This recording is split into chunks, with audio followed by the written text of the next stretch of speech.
আসসালামু আলাইকুম।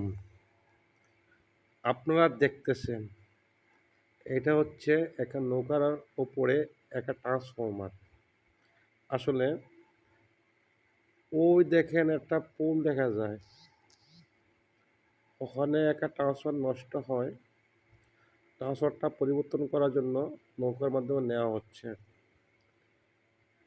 পল্লী বিদ্যুৎ কর্মী দেখেন রাস্তাঘাট কোনো কিছু নাই, নৌকায় অবলম্বন। কত কষ্ট করে ওই স্পটে যাইতে হবে, তারপরে কাজ করে গ্রাহককে বিদ্যুৎ দিতে হবে। কিন্তু এত কষ্টের পরও গ্রাহককে সর্বদাই সেবা দিতে প্রস্তুত বিদ্যুৎ কর্মী। আপনারা দেখতেছেন এটা হচ্ছে নবীনগর থানা, রতনপুর ইউনিয়ন, যশোতুয়া গ্রাম। আসলে এমন এলাকা বাংলাদেশে অনেক জায়গায় বর্তমানে অবস্থান আছে যেখানে পল্লী বিদ্যুৎ কর্মীদের কাজ করতে খুবই কষ্ট হয়, তারপর সেবা দিচ্ছে। ধন্যবাদ। ভিডিওটা ভালো লাগলে শেয়ার করবেন। খোদা হাফেজ।